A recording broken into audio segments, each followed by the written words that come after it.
¿Qué tal? ¿Cómo están? Un gusto saludarles.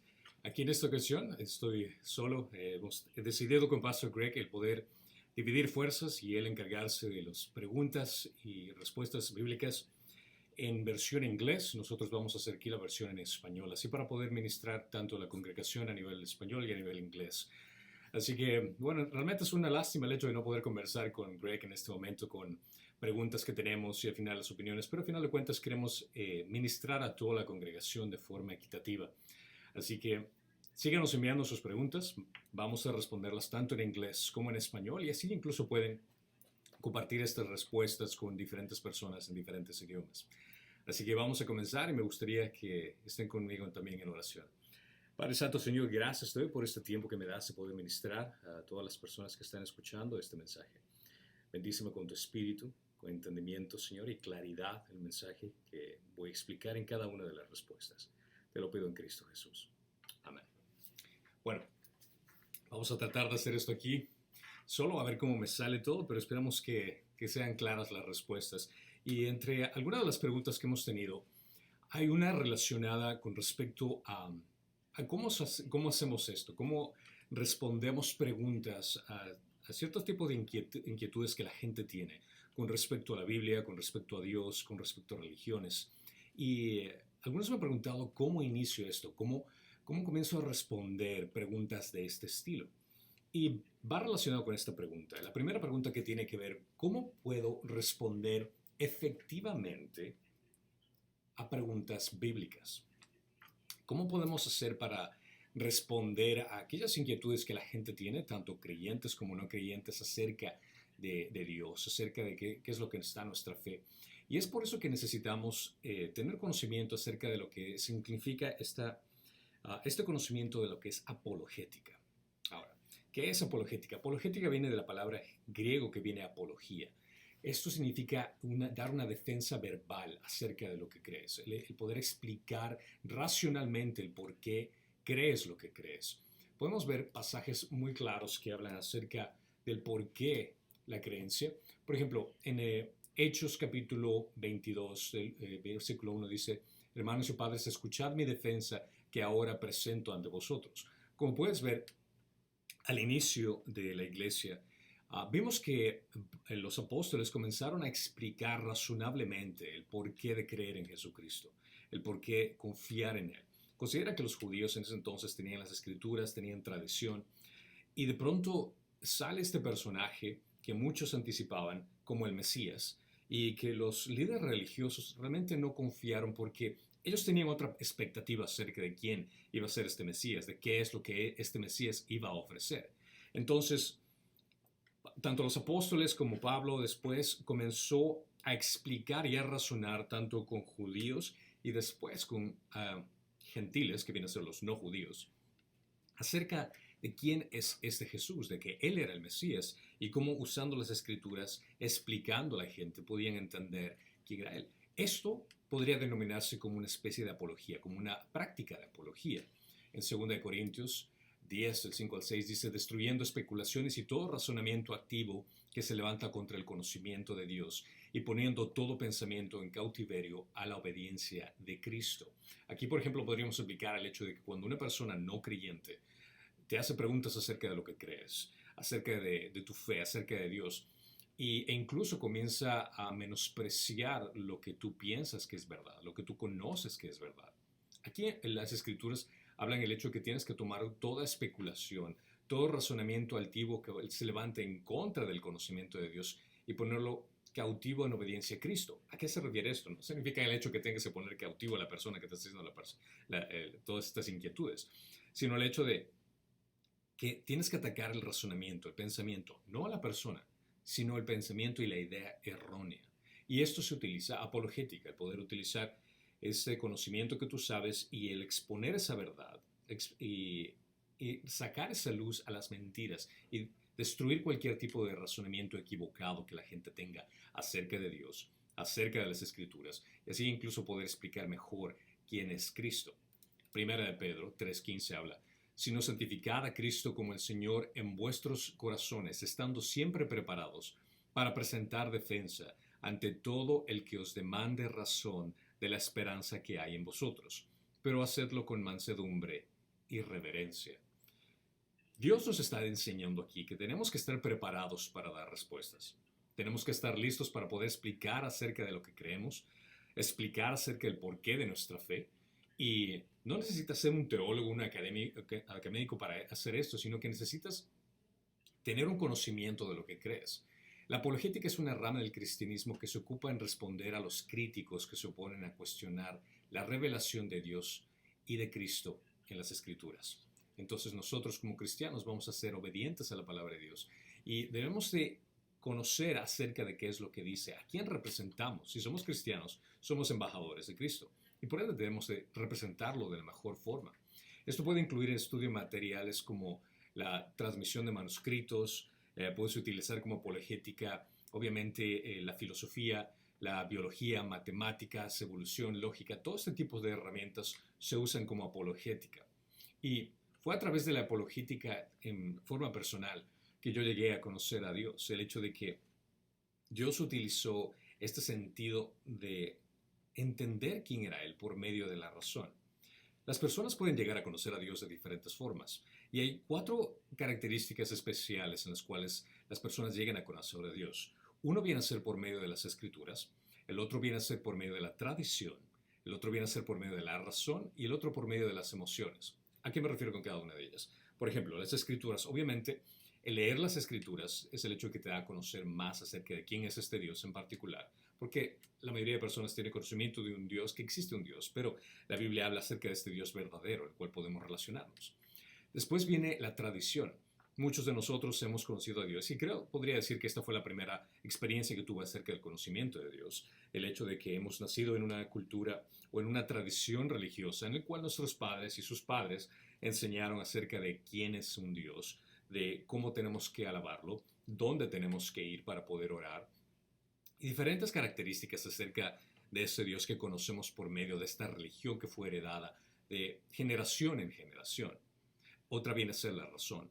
En mi caso fue en el hecho de que a partir de esta tradición que fue heredada de mi familia para poder conocer a Dios, fue por medio de la razón en la cual comencé a cuestionar todas las cosas que yo había aprendido por tradición, a entender si realmente es esto verdadero, si es que realmente es algo que puedo creer. Y comencé a través de la razón a cuestionar esta tradición, a cuestionar todos los aspectos de las doctrinas que había aprendido. Y fue por este medio incluso que llegué a las Escrituras, utilizando la razón y pensando y razonando qué puede ser la verdad, dónde se encuentra la verdad. Y analizar las Escrituras pueden tener en cuenta que en la palabra de Dios puede encontrar qué era la verdad. En el otro aspecto que también existe son las emociones. Las emociones vienen a ser, y muchos de ustedes pueden conocer gente, o tal vez fuese tu caso, en cual tú tuviste una experiencia, podría ser una experiencia emocional, que te llevó a experimentar a Dios, el hecho de sentir en cierta forma a Dios, un evento sobrenatural en tu vida que llegó a atraerte a Dios de una forma emotiva.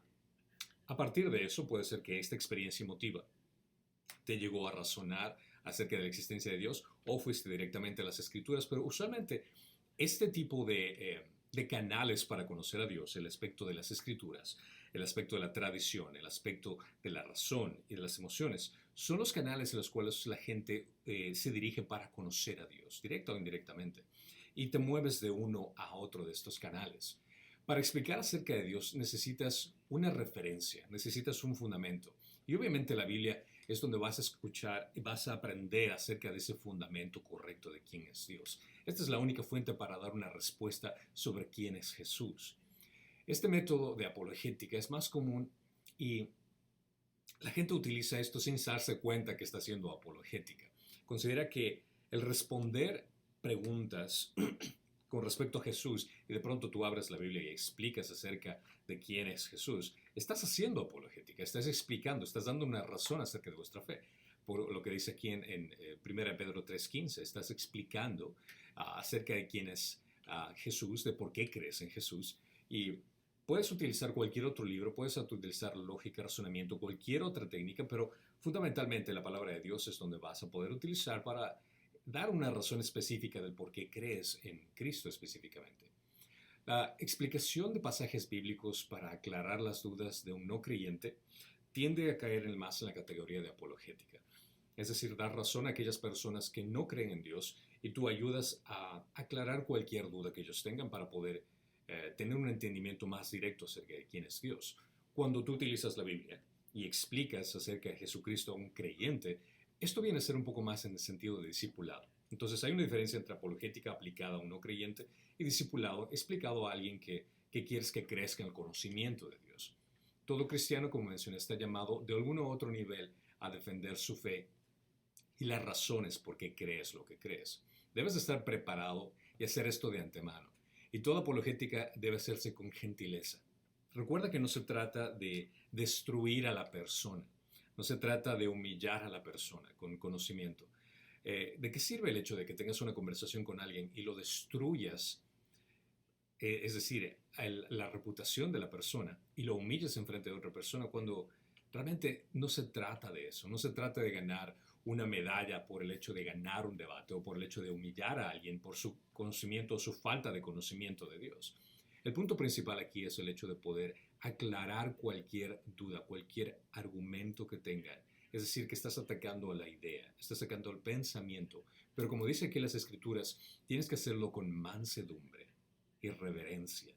Esto quiere decir que cuando haces las cosas, no las haces para tratar mal a la gente, para humillar a la gente, sino lo haces de una forma tan amable, tan diplomática, que la persona incluso puede uh, apreciar lo que estás diciendo, a pesar de que lo estás contradiciendo, a pesar de lo que estás corrigiendo, puede apreciar la forma en lo que estás diciendo. Me encantó una cita de uno de los apologistas más famosos y uno de los cuales más admiré, es Ravi Zachariah, que falleció, que él prácticamente decía, no puedes cortar la nariz de alguien y después darle una flor para que pueda percibirla. Y es cierto, no puedes humillar a alguien, no puedes tratar mal a alguien y después presentarle el Evangelio, lo cual es algo que no va a aceptar y no va a apreciar por la forma como lo trataste. El objetivo de la apologética es un intento de persuadir al oyente para que cambie sus creencias y su vida y para ajustarse a la verdad bíblica y que esta persona pueda llegar a conocer a Cristo. La apologética viene a ser un instrumento que te ayuda a quitar esas hierbas malas para poder preparar ese terreno y poder plantar la semilla del Evangelio. Esta es la idea de apologética, esta es la idea de poder utilizar esta herramienta. Existen personas que buscan respuestas a preguntas genuinas, preguntas que realmente les va a ayudar a poder entender quién es este Señor, quién es este Jesús. Y la apologética es lo que te va a ayudar para poder responder a estas preguntas. Aunque también te vas a topar con gente que utiliza ciertos cuestionamientos, ciertos argumentos más como excusas para no creer. Es decir, que todo lo que dicen viene a ser como un impedimento o como tal vez como una especie de ataque a un cristiano para poder callarlo, ya que no tienen respuestas a estas preguntas. Recuerdo una ocasión que tenía una conversación con un ateo y me hacía preguntas que eran muy buenas preguntas. Pero antes de iniciar las respuestas a cada una de sus preguntas, comencé con esto.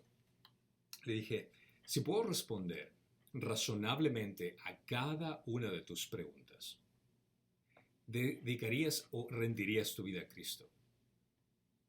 Prácticamente lo que le hice caer en cuenta es el hecho de que si es que encuentras respuestas razonables a cada una de tus preguntas, entonces estarías dispuesto a entregar tu vida a Cristo. Y antes de iniciar nuestra conversación, él dijo, no, no me interesa. Okay, perfecto, entonces quiero hacerte caer en cuenta que tú tienes un problema, no tienes un problema intelectual, tienes un problema de corazón. Porque realmente no está interesado en buscar la verdad. Está interesado en utilizar argumentos solo para rechazar la verdad. Si estás en esa situación, puedes utilizar esa misma técnica igual, el preguntar si es que realmente está interesado en conocer a Dios. Pero también puede que te encuentres con alguien que diga, ¿sabes qué? Si es que es razonable, no veo por qué no. Y es ahí donde la apologética tiene un gran valor, tiene un gran sentido, y que puedes ayudar a la gente a conocer acerca de ese Dios. Hay básicamente dos tipos de estrategia de apologética. Una estrategia que se llama evidencial, que es demostrar evidencia, por ejemplo, cuando se trata acerca de la resurrección de Jesús, de los manuscritos bíblicos, de profecías cumplidas, los milagros. Utilizas las escrituras como evidencia, eventos históricos como evidencia para demostrar acerca de este evento. y la otra estrategia es la presuposicional. ¿A qué se refiere esto?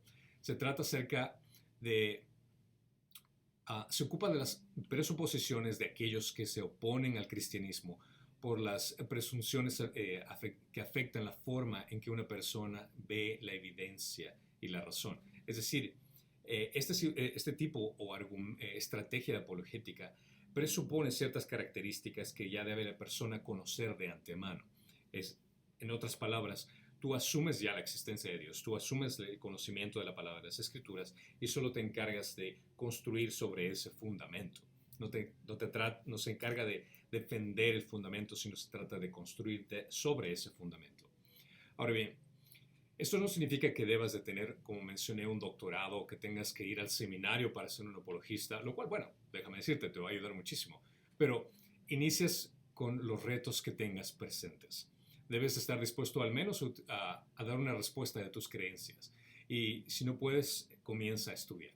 Comienza a analizar la palabra de Dios. Entonces, ¿por dónde inicias? En primer lugar, lee la Biblia por completo.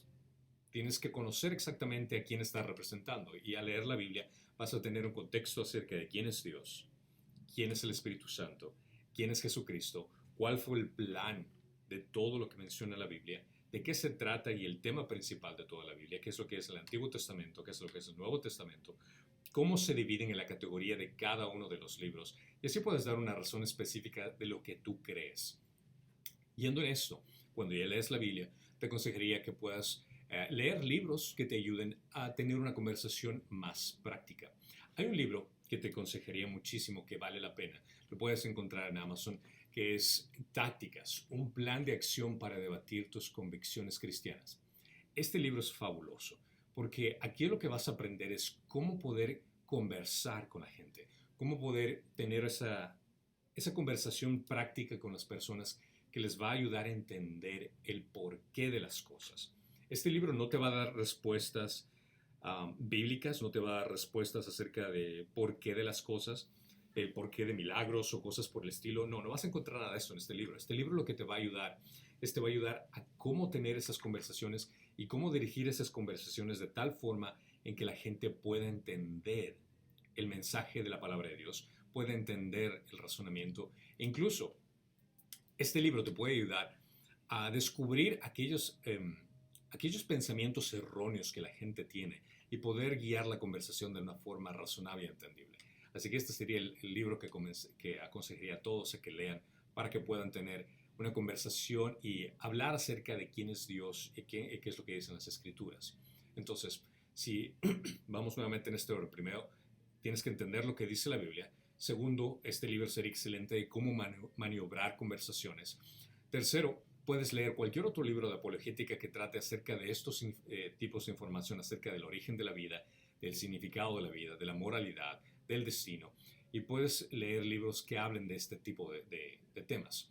También te puede ayudar a escuchar audios de apologética, lo que es un podcast de personas que hablan acerca de apologética. Puedes mirar debates en YouTube, debates de ateos con cristianos. Puedes buscar un mentor, alguien que tenga conocimiento, que te pueda guiar acerca de este tema, que pueda instruirte de cómo poder defender tu fe y leer más libros. Mientras más herramientas, mejor. Mientras más oportunidades tengas de poder explicar el por qué, mucho mejor. Ahora, otra de las razones también que te puede ayudar es comienza a analizarte a ti mismo. ¿Cuáles son las dudas que tú tienes con respecto a tu fe? ¿Qué es lo que piensas acerca de, por ejemplo, el origen de la vida? ¿Cómo puedes explicar la resurrección de Cristo? Y si es que tú no tienes respuestas a este tipo de cosas, ahí es donde podrías empezar a poder dar explicación y razón a aquellas preguntas que tú tienes, aquellas dudas que tú tienes acerca de Dios, acerca de las Escrituras. Y así incluso comenzar a fortalecer tu conocimiento de Dios, tu creencia, tu fe, todo lo que tú conoces de Él podría ser fortalecido incluso a partir de esto. Comienza evangelizando a un extraño. Esto te va a ayudar, ya que si ves a alguien en la calle o estás esperando en la sala de espera de a tu visita médica, o estás en un bus y tienes un viaje largo, y comienza una conversación con la persona que está al lado tuyo. Habla acerca de sus creencias de fe, qué es lo que piensan acerca de un Dios, qué es lo que piensan acerca de si es que existe vida después de la muerte, y que te haga preguntas acerca de qué es lo que tú crees. Y déjame decirte esto, vas a fallar, vas a encontrarte con situaciones difíciles, preguntas que ni siquiera vas a saber cómo responder. Y ahí es donde tú inicias tu crecimiento apologético, tu aprender a cómo defender tu fe, ya que no vas a tener respuestas a todas las preguntas que te hagan, pero lo importante es el hecho de que tú puedas, de la forma sincera, decir, sabes que esa es una excelente pregunta. Ah, dame tu número o si es que nos vamos a ver o alguna forma que pueda responderte la próxima vez que nos encontremos. Voy a tener una respuesta acerca de esa pregunta que me hiciste. Y efectivamente lo que vas a hacer es ir, buscar cualquier información que necesites, cualquier recurso que necesites para poder responder de una forma razonable a aquella inquietud que la persona tenía. Y así créeme que tú vas a poder equiparte de herramientas y en tu cinturón vas a tener varias herramientas para poder responder. Y lo mejor de todo es que cuando vuelvas a tu parte con ese tipo de pregunta, tú ya tienes una respuesta. Evangeliza a un extraño, evangeliza a algún familiar, exponte a situaciones difíciles donde te obligue a crecer. Aprende de tus errores, aprende de esas preguntas difíciles que no supiste contestar. Descubre las respuestas y no te sientas satisfecho únicamente con una respuesta simple. Ve y profundiza más. ¿De dónde se dio esta idea? ¿Por qué se dio esta idea? Por ejemplo, vamos a comenzar incluso con la segunda pregunta que tenemos aquí, que viene en conexión a todo esto que estamos hablando. ¿Cuál es el inicio de toda apologética? Que viene a ser, ¿cuáles son los argumentos de la existencia de Dios? ¿Cómo podrías explicar acerca de la existencia de Dios? Ahora, para poder explicar acerca de cuáles son los argumentos de la existencia de Dios, existen varios tipos de tácticas o argumentos que tú puedes usar para poder responder de una forma razonable, coherente e incluso bíblica, para que la gente pueda iniciar este aspecto, sobre todo cuando estás hablando a alguien que dice, sabes que yo no creo que existe un Dios. Ok, perfecto. ¿Qué tal si establecemos esta conversación? Iniciamos con estos puntos que vas a poder ayudar a poner a la persona a razonar, a la persona a poder cuestionarse incluso lo que ellos creen. Entre estos argumentos existen varios y vamos a comenzar con el primero que viene a ser el argumento cosmológico. ¿Qué es el argumento cosmológico?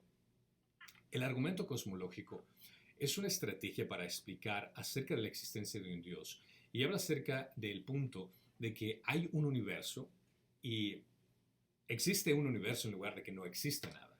Por ende, debe de haber sido causado por algo más allá de sí mismo.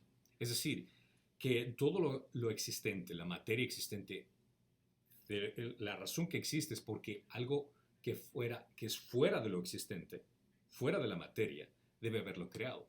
Pongo de esta forma. Si podemos poner en un cubo todo lo que es el universo, todo lo que es la materia, obviamente conoces el planeta, todo lo que está dentro del universo, si lo podemos poner dentro de un cubo, ¿qué es lo que puede explicar lo que creó dentro del cubo? Ahora, no puedes decir lo que está dentro del cubo creó lo que está en el cubo. Debe existir algo fuera del cubo que creó lo que existe dentro del cubo. Algo no puede darse a sí mismo porque debe existir para darse a sí mismo. No, yo no puedo crearme a mí mismo, por ponerlo de esta forma, lo cual sería ilógico el explicar de que las cosas crean las cosas. No puede haber un número infinito de causas, por ponerlo así, porque si es que explicas, bueno, ¿qué creó el planeta Tierra? Bueno, creó el sistema solar. ¿Qué creó el sistema solar? Bueno, creó el universo. ¿Qué creó el universo? Bueno, creó el Big Bang. ¿Y qué creó el Big Bang? O sea, debe de haber un inicio de todo esto. Igual puedes aplicarlo en el sentido de Dios.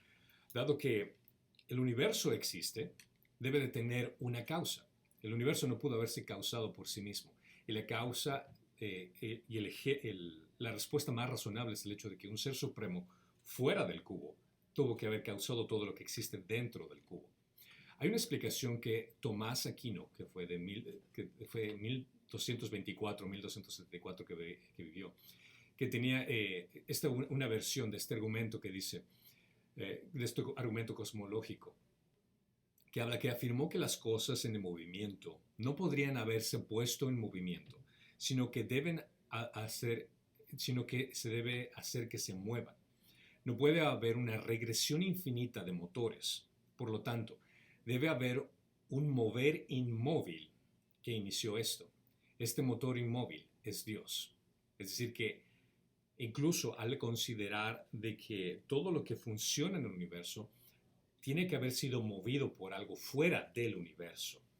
Ahora, la fortaleza acerca de este argumento cosmológico es el hecho de que su simplicidad como el concepto es fácilmente comprensible por cualquier persona, por el hecho de que el considerar de que existe un creador, el considerar de que existe algo creado implica que existe un creador, y algo las escrituras lo defienden como el Apocalipsis 4:11. Digno eres, Señor y Dios nuestro, de recibir la gloria y el honor y el poder, porque tú creaste todas las cosas, y por tu voluntad existen y fueron creadas. Esa es la respuesta directa acerca del por qué creemos de que existe un Dios que creó todas las cosas. Y este versículo viene a ser la defensa bíblica de este argumento. Hay otros argumentos a favor de la existencia de Dios que son más complicados de entender, pero este argumento es básico y sencillo.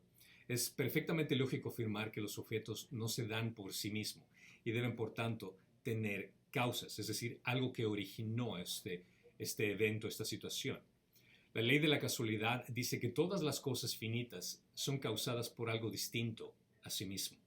Todo lo finito debe ser sido causado por algo que no es finito, es decir, alguien infinito. Ahora, si alguien ataca este argumento, podría decirle cuál sería la debilidad de este argumento. La aparente debilidad de este argumento es que si todas las cosas necesitan una causa para existir, entonces Dios mismo también debe necesitar una causa para existir, puesto que esto solo hace retroceder la causalidad e implica que debe haber un número infinito de causas que no pueden ser. Si es que Dios creó al universo, entonces ¿quién creó a Dios? Bueno, entonces va a decir, otro Dios creó a Dios. Bueno, entonces, ¿quién creó a ese Dios? ¿Que creó a ese Dios que creó el universo? Bueno, otro ser creó a ese Dios que creó al Dios que creó el universo. Y puedes caer en cuenta que esto causa infinitamente, de hecho, entonces, ¿quién creó todo esto?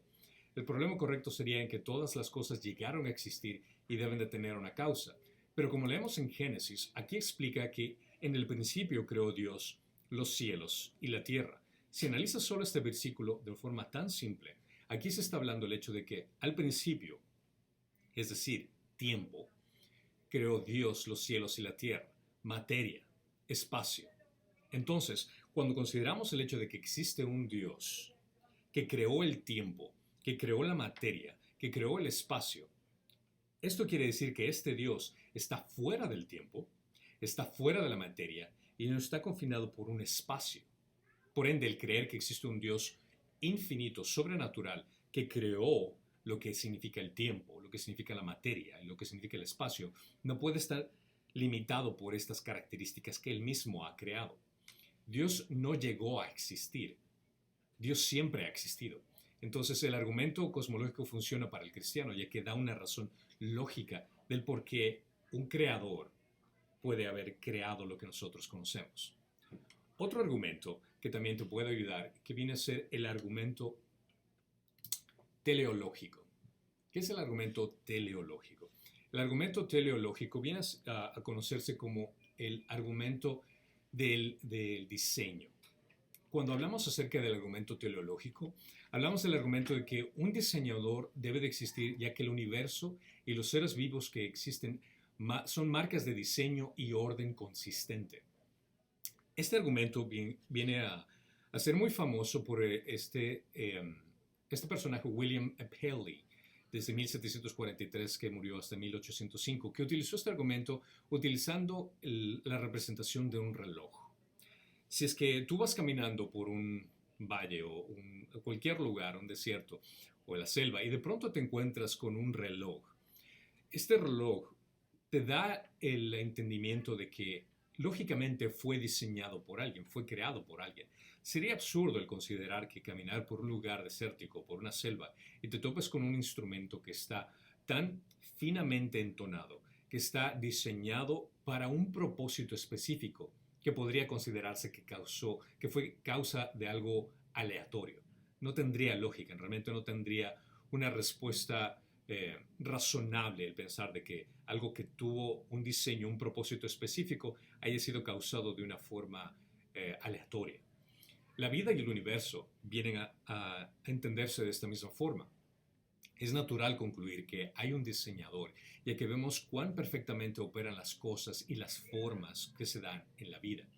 Por ejemplo, si te vas al espejo y miras a tu ojo, La perfección que tiene el ojo es impresionante. Incluso si lees un libro de biología o si es que analizas acerca de las características que tiene el ojo, vas a aprender infinitas cosas acerca de las características de este órgano tan pequeño, pero tan complejo al mismo tiempo, que ningún lente de cámara de fotos, por más profesional que sea, puede igualar la capacidad que tiene un ojo.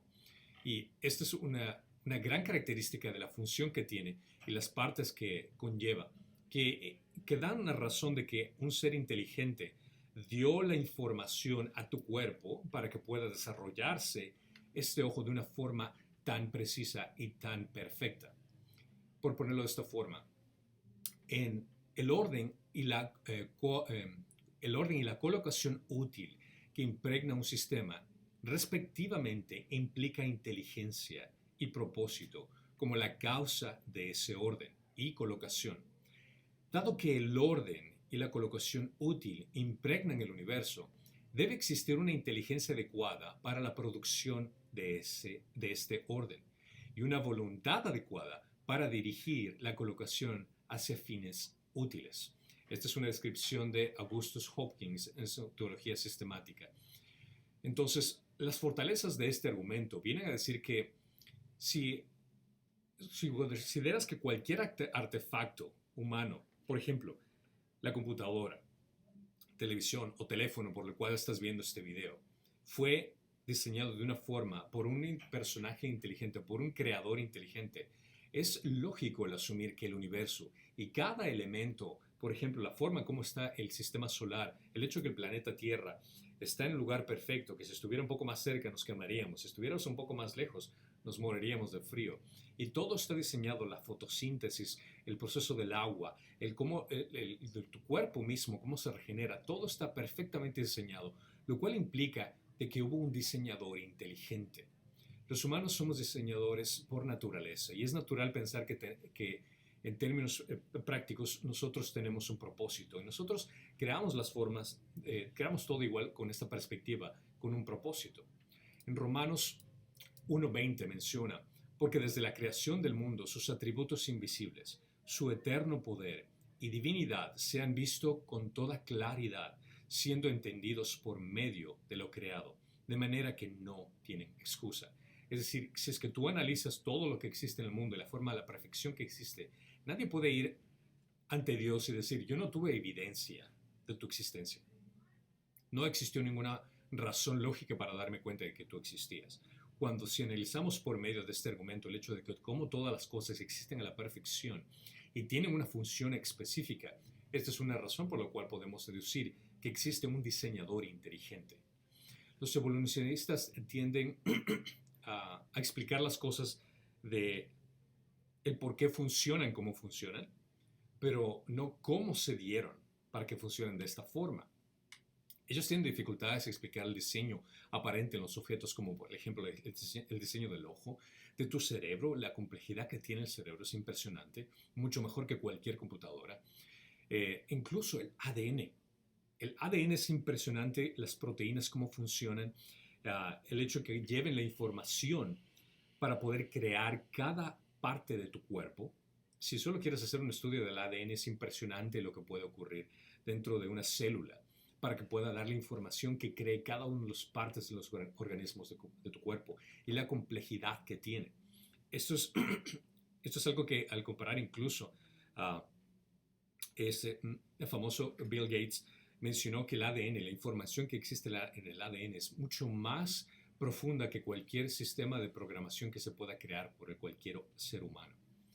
Ahora, si es que vamos a ver si existe alguna debilidad de este argumento, si es que alguien quiere atacar este argumento, podría decir que la idea del diseño viene a ser de forma subjetiva, es decir, que todo depende de cómo tú veas las cosas, que es tu opinión si es que algo es diseñado o no. Alguien puede atacar este argumento mediante esta posición. Hay diferentes observaciones en el mundo natural que pueden producir diferentes teorías para explicar su existencia. Es el hecho de que tal vez por casualidad y por accidente se dio este tipo de cosas. Y viene a ser el hecho de que también existen cosas caóticas, de que existen cosas que realmente no demuestran un diseño, cosas que no demuestran un orden específico y que incluso El hecho de que exista muerte, el hecho de que exista dolor, el hecho de que exista terremotos, maremotos, tsunamis, todo este tipo son caóticos y esto demuestra que no existe un diseño inteligente. Pero la respuesta de todo este tipo de caos, la respuesta de todo este tipo de situaciones de terremotos, catástrofes naturales, viene a tener una respuesta bíblica a todo esto. Y es el hecho de que vivimos en un mundo quebrantado por el pecado. Es por causa del pecado que no disfrutamos de un mundo perfecto, ya que el pecado al ingresar en este mundo no solo dañó al ser humano, sino que también afectó a toda la humanidad y al mundo en que vivimos. Esto daría una respuesta directa acerca del porqué del considerar que existe un diseño y el responder, porque sería razonable considerar que existe un Dios basado en el diseño que existe alrededor del mundo. Otro argumento viene a ser el argumento ontológico. Argumento ontológico. Ahora, tengo que admitir, este no es mi argumento favorito, pero es un argumento. No utilizo yo este argumento por... Es un poquito complicado de explicarlo, voy a tratar de hacer lo mejor para explicarlo, pero este es un argumento cristiano clásico que sostiene que el mismo concepto de que de Dios existe es lógico y el hecho de que tú pienses que existe este ser supremo es necesariamente, deduce necesariamente su existencia. Por ponerlo de esta forma, si uno comprende lo que significa la palabra Dios, lo que sigue a esta conclusión lógica es que es imposible que este ser no exista. El imaginar que Dios no existe es como imaginar que un triángulo de 5 lados existe. Viene a ser que este argumento utiliza más el razonamiento, más la lógica en este sentido. Este argumento fue intentado por primera vez por Anselmo de Canterbury en el siglo VI y viene a decir de esta forma: Dios es, por definición, el mayor ser concebible. Esto es obvio, porque si uno puede concebir un ser más grande que Dios, entonces ese ser sería Dios. Si Dios existe, solo en la mente se puede concebir algo más grande que Dios, un Dios que existe en el mundo actual. Pero Dios es el ser más grande concebible, por lo que por definición no podemos concebir nada más grande que Dios. Dios debe, entonces, ser un ser que exista no solo en la mente, sino también en la realidad. Por lo tanto, Dios existe. Ahora, si te dio un dolor de cabeza con todo lo que acabo de mencionar, es porque es un poquito más complicado de entender este argumento. Viene a ser más como un juego de palabras, juego de lógica. Las fortalezas de este argumento es el hecho de que nos presenta a un Dios como algo existente y es razonable pensar de que existe un Dios. Tampoco tiene en sus raíces la probabilidad, sino que este es un argumento que asume por totalmente la existencia de Dios. No puede que exista un Dios, no puede que exista un ser mucho más grande que este Dios. Y por el hecho de considerar la posibilidad de la existencia de Dios, insiste que este Dios debe de existir. Por lo tanto, saca a la persona de la posición de juzgar lo que es verdad y la coloca en la posición de responder a la verdad.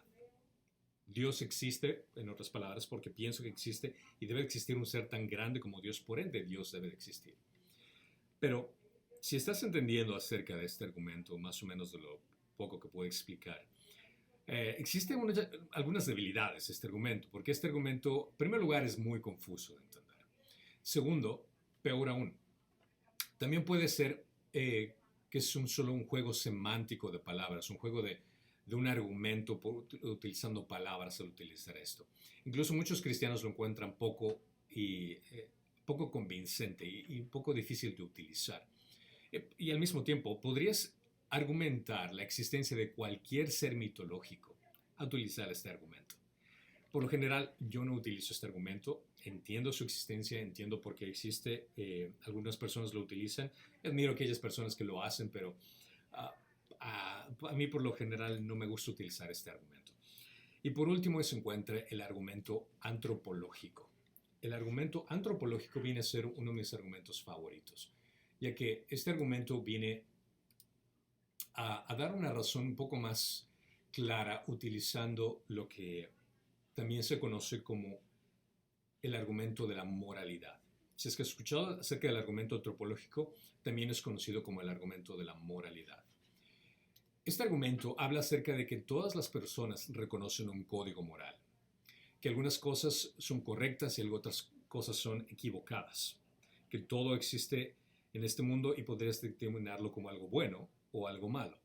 Cada vez que discutimos sobre lo correcto y lo incorrecto, hacemos un llamado a una ley superior objetiva que reina por todas las personas, que asumimos que todas las personas conocen, que asumimos que todas las personas cumplen y que no tienen la libertad de cambiar de manera arbitraria o de forma subjetiva. Estas dos palabras son muy importantes, así que quiero aclarar. Objetivo viene a ser todo lo que reina y está por sobre todas las personas. Subjetivo viene a ser algo personal, que tú consideras más o menos como tu opinión. Se adhiere al sujeto, viene a ser la persona. El bien y el mal implican una ley o un estándar más alto, es decir, un estándar objetivo. Y la ley requiere un legislador, es decir, alguien que ha establecido esta ley, alguien que haya determinado lo que está bien y lo que está mal. Ya que la ley moral trasciende a la humanidad, esta ley universal requiere de un legislador universal. Si es que tú determinas que existe lo bueno y lo malo, tiene que haber un estándar supremo, objetivo, que reine por sobre toda la humanidad para poder determinar lo bueno y lo malo.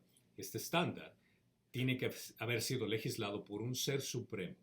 Por ende, el bien y el mal nos deducen la existencia de un Dios que determinó este estándar, que nos ayuda a determinar qué es lo bueno y qué es lo malo. Como lo menciona Augustus Hopkins, que dice, la naturaleza intelectual y moral del hombre debe haber tenido como autor un ser intelectual y moral. La naturaleza moral del hombre prueba la existencia de un juez y legislador santo. La naturaleza emocional y voluntaria del hombre prueba la existencia de un ser que puede proporcionar en sí mismo un objeto satisfactorio de afecto humano y un fin que provoca las actividades más elevadas del hombre y asegura su mayor progreso. Eso es una definición un poco más técnica acerca de este argumento. Y las fortalezas que tiene este argumento es el hecho de que no solo la mente racional, sino la convicción moral puede afirmar el hecho de que existe una verdad que dice lo que está bien y lo que está mal, una norma, un estándar que afirma lo bueno de lo malo. Se dirige más a la persona, es decir, que va más al aspecto moral de la persona que cualquier sentido intelectual que alguien pueda tratar de definir. Si conectas inmediatamente el creer a un Dios con el juicio moral y la justicia de Dios, se conecta más fácil con el Evangelio. El hablar del bien y el mal determina acerca de lo que es bueno y lo que es malo, lo que es justo y lo que es injusto, lo cual implica el hecho de que existe un Dios que va a condenar a aquellas personas que hicieron algo malo, que existe un Dios que va a condenar a la injusticia.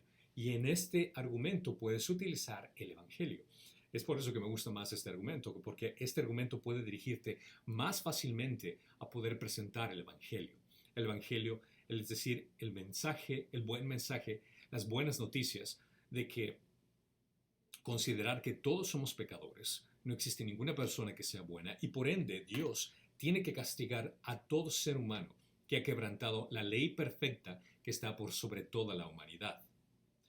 Este Dios bueno que creó este estándar para definir lo bien y lo mal, ha venido a este mundo, nació de una virgen, vivió una vida perfecta y dio su vida voluntariamente en la cruz para ser castigado por el hecho de que nosotros quebrantamos esa ley moral perfecta.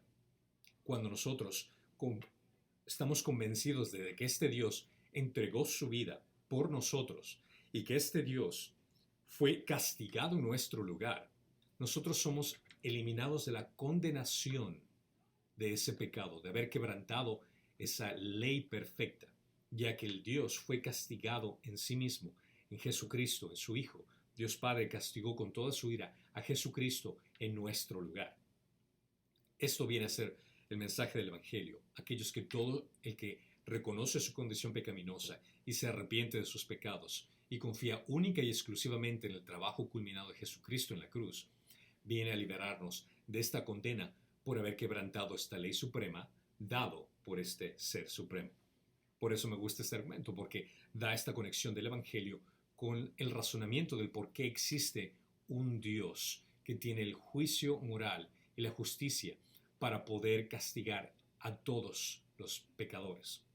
El argumento también es simple y fácil de recordar y de explicar, lo cual hace que la mayoría de cristianos utilicen este argumento fácilmente. Ahora, para poder categorizar si existe alguna debilidad en este argumento, de que alguien pueda decir que existe algún problema de este argumento, debido a que la moralidad es no es estrictamente demostrable, el argumento puede rechazarse de plano sin ser considerado adecuadamente, independientemente de cuán obvio sea de que existe una moralidad objetiva. ¿Qué quiero decir con esto? Es el hecho de que si es que tú conversas con alguien y si es que esta persona puede decir, sabes que no creo que existe esta ley objetiva, no creo que existe esta moralidad objetiva que reina sobre todas las personas. Esto podría ser una debilidad del argumento, porque si es que la persona dice no existe esto, entonces por ende no existe un Dios que haya creado esta ley. Pero si es que tú presionas acerca de este razonamiento, si es que tú ayudas a la persona a entender de que realmente es que existe esta ley objetiva, puedes llegar a la conclusión que existe un Dios. La forma más estratégica para poder hacer esto viene a ser es tratar de conversar con esta persona y hacerle razonar acerca del por qué existe la maldad. Dentro de este argumento podemos entender ciertas cosas como, por ejemplo, si le preguntas, ¿crees que el matar es bueno o malo? ¿Crees que el mentir es bueno o malo? ¿Crees que el robar es bueno o malo? ¿Crees que el violar a un menor de edad es bueno o malo?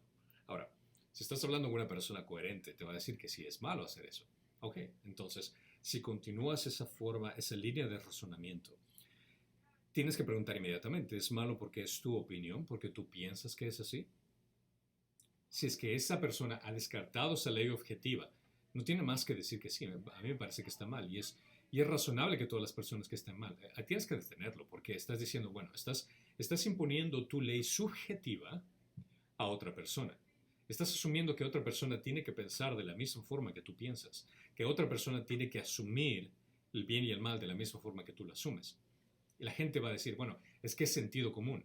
Ok, sentido común viene a ser algo objetivo. ¿Quién puso ese sentido común? ¿De dónde viene ese sentido común? Bueno, pues es que es cuestión cultural. Ok, perfecto. Entonces lo que me estás queriendo decir es que una cultura es totalmente libre de poder ejercer el tipo de razonamiento para poder ejercer el bien y el mal. Y otra cultura que ejerce un tipo de razonamiento totalmente diferente no tiene ninguna voz ni voto de poder juzgar a la cultura A. Si la cultura B decide, por ejemplo, en Hitler, si decide que el hecho de matar judíos, el hecho de asesinar a millones de personas porque son considerados una raza inferior, si es que esta cultura decide que esto está bien, si es que esta cultura B analiza que esto es correcto, tú siendo de la cultura A, ¿qué justificación tienes para decir que lo que hicieron ellos está mal? No existe. Porque si es que eliminas esa ley estándar, si es que eliminas esa ley objetiva que está por sobre todas las personas, lo único que te queda es este pensamiento subjetivo, esta opinión subjetiva que no te permite juzgar a otros en otra cultura, en otro país, en otra época o incluso en otras circunstancias si es que estás viviendo en el mismo lugar, que pueda definir qué está bien o qué está mal. Todo viene a ser subjetivo. El decir, el hecho de violar a un menor de edad está mal, si es que lo ves de forma subjetiva, vendría a estar al mismo nivel como decir el helado de chocolate es el mejor helado del mundo. Es subjetivo, es una opinión personal, pero no puede regir por sobre todas las personas, no puede regir por sobre todo criterio humano. Y es por el hecho de que estás quitando esa ley suprema. Esta es la parte donde aquí menciona incluso Romanos, capítulo 2, versículo de 12 al 15, que menciona, pues todos los que han pecado sin la ley también perecerán, y todos los que han pecado bajo la ley, por la ley serán juzgados. Porque no son los oidores de la ley los justos ante Dios, sino los que cumplen la ley. Esos serán justificados. Porque cuando los gentiles que no tienen la ley, aquí podrías utilizar este ejemplo, el hecho de que ellos, personas que rechazan el concepto de un ser que ha creado una ley objetiva, por lo cual tienen que regirse el mundo, que no tienen la ley, cumplen por instinto los dictados de la ley. Ellos, no teniendo la ley, son una ley para sí mismos, y que muestran la obra de la ley escrita en sus corazones, su conciencia dando testimonio y sus pensamientos acusándolos unas veces y otras defendiéndolos. En el día en que, según mi evangelio, Dios juzgará los secretos de los hombres mediante Cristo Jesús. Aquí claramente menciona el hecho de que todo ser humano tiene una conciencia. Dios ha escrito la ley en el corazón de cada ser humano. Cualquier ateo, por más argumentativo que sea su posición de querer rechazar la existencia de Dios, querer rechazar la existencia de esta ley suprema, tiene una ley escrita en su corazón que fue dada por Dios para poder tener el derecho de decir qué está bien y qué está mal, para poder argumentar que algo está bien o algo está mal. Y querer excusarlo con el hecho de que es sentido común, querer excusarlo con el hecho de que es aspecto cultural, querer excusar lo que es el aspecto por las leyes que se rige el gobierno. Todo este tipo de cosas son efectos secundarios, pero cuando en realidad dentro de la persona no existe excusa, porque Dios ha puesto en cada corazón el razonamiento de que existe el bien y el mal. Los gentiles, al no tener al no tener ley, demuestran qué está bien y qué está mal, porque en su conciencia lo que Dios ha revelado en cada corazón, el bien y el mal, demuestra la existencia incluso de un Dios. Así que este argumento es realmente uno de los más fuertes. Viene a ser, mi favorito viene a ser el argumento antropológico, o viene a ser el argumento moral, el argumento de la moralidad. Después viene a ser el argumento cosmológico, que cuál es el causante de todas las cosas. Y por último viene a ser el argumento, después viene el argumento teleológico, que el por qué existe un diseño de todas las cosas. Y al final pongo el argumento ontológico, que viene a ser más el razonamiento de por qué existe un Dios de una forma filosófica. Pero el punto de todo esto es el hecho de que la apologética ayuda a las personas a apuntar a la verdad. La apologética ayuda a dirigir a la gente a poder razonar la existencia de un Dios. La Biblia a menudo usa la verdad en el sentido personal. Cuando se refiere acerca de la verdad, se refiere a Dios.